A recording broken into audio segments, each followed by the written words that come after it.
नमस्कार और स्वागत है आप सभी का। आज हम चर्चा करेंगे एक ऐसे महापुरुष की जिन्होंने न केवल भारतीय संस्कृति और धर्म को गहराई से प्रभावित किया, बल्कि अपनी रचनाओं के माध्यम से पूरे विश्व को अमूल्य ज्ञान प्रदान किया। हम बात कर रहे हैं महर्षि वेदव्यास जी की, जो महाभारत के रचयिता और भारतीय इतिहास के अद्वितीय व्यक्तित्व हैं। उनका जीवन, उनकी शिक्षाएं और उनके योगदान अनंत हैं। महर्षि वेदव्यास का जन्म भारतीय धर्म ग्रंथों के अनुसार द्वापर युग में हुआ था। उनकी माता सत्यवती और पिता महर्षि पराशर थे। कहा जाता है कि उनका जन्म यमुना नदी के तट पर हुआ और उनका बाल्यकाल अत्यंत साधारण लेकिन अद्वितीय ज्ञान और साधना से भरा था। वेदव्यास का असली नाम कृष्णद्वैपायन था, जो उनके जन्म स्थान और उनके गहरे रंग को दर्शाता है। वेदव्यास नाम उन्हें इसलिए दिया गया क्योंकि उन्होंने वेदों का विभाजन कर उन्हें व्यवस्थित रूप में प्रस्तुत किया। महर्षि वेदव्यास का सबसे बड़ा योगदान है महाभारत, जिसे पंचम वेद भी कहा जाता है। यह महाकाव्य न केवल धर्म और अधर्म की लड़ाई को दर्शाता है, बल्कि जीवन के हर पहलू को छूता है।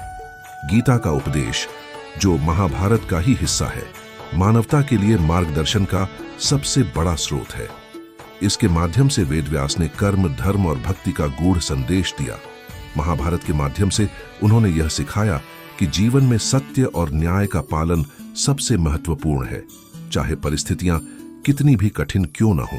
इसके अतिरिक्त महर्षि वेदव्यास ने 18 पुराणों की रचना की, जिनमें श्रीमद्भागवत महापुराण विशेष रूप से प्रसिद्ध है। इस ग्रंथ में भगवान विष्णु की महिमा और उनकी विभिन्न लीलाओं का वर्णन है। भागवत महापुराण का अध्ययन आज भी भक्तों को आत्मिक शांति और भक्ति का मार्ग दिखाता है।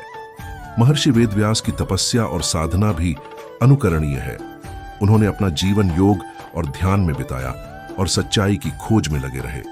उनके ज्ञान और साधना ने उन्हें त्रिकालदर्शी बनाया, जिससे वे भूत, भविष्य और वर्तमान को जानने में सक्षम थे। यही कारण है कि उनके द्वारा लिखित ग्रंथ कालातीत माने जाते हैं और आज भी उतने ही प्रासंगिक हैं।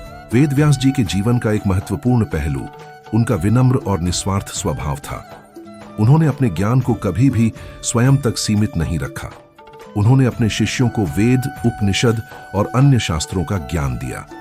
उनके प्रमुख शिष्यों में पौराणिक पात्र जैसे शुकदेव जी और अन्य आशी शामिल थे, जिन्होंने उनके ज्ञान को आगे बढ़ाया। उनकी महानता का एक और उदाहरण है महाभारत को लिखने की प्रक्रिया। ऐसा कहा जाता है कि वेदव्यास ने स्वयं महाभारत की रचना की, लेकिन इसे लिपिबद्ध करने के लिए उन्होंने भगवान गणेश को आमंत्रित किया। गणेश जी ने एक शर्त रखी कि वे रचना तभी लिखेंगे जब वेदव्यास बिना रुके इसे सुनाएंगे। इस चुनौती को स्वीकार कर वेदव्यास जी ने न केवल महाभारत की रचना की, बल्कि उसमें इतनी गूढ़ और जटिल बातें जोड़ी कि गणेश जी को लिखने से पहले कुछ पल विचार करना पड़ा। यह उनकी अद्वितीय बुद्धिमत्ता और सृजनशीलता का प्रमाण है। महर्षि वेदव्यास का जीवन हमें सिखाता है कि ज्ञान और धर्म का अनुसरण करना ही मानव जीवन का सर्वोच्च उद्देश्य है। उन्होंने अपने जीवन में कभी भी किसी प्रकार की भौतिक सुख सुविधा की लालसा नहीं की। उनका पूरा जीवन एक तपस्वी के रूप में बीता, जो केवल लोक कल्याण और धर्म के प्रचार प्रसार के लिए समर्पित था। आज महर्षि वेदव्यास को न केवल एक महाकवि और आशी के रूप में याद किया जाता है, बल्कि एक ऐसे मार्गदर्शक के रूप में भी पूजा जाता है, जिन्होंने हमें सत्य, धर्म और मानवता का मार्ग दिखाया। उनकी रचनाएं, चाहे वह महाभारत हो, वेदों का विभाजन हो या पुराणों का लेखन, हर युग में मानवता के लिए प्रेरणा का स्रोत बनी रहेंगी।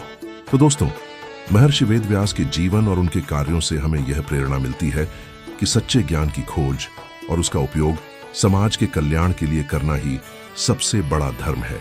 उनके आदर्शों पर चलकर हम अपने जीवन को सार्थक बना सकते हैं। आशा है कि आपको यह चर्चा रोचक और ज्ञानवर्धक लगी होगी।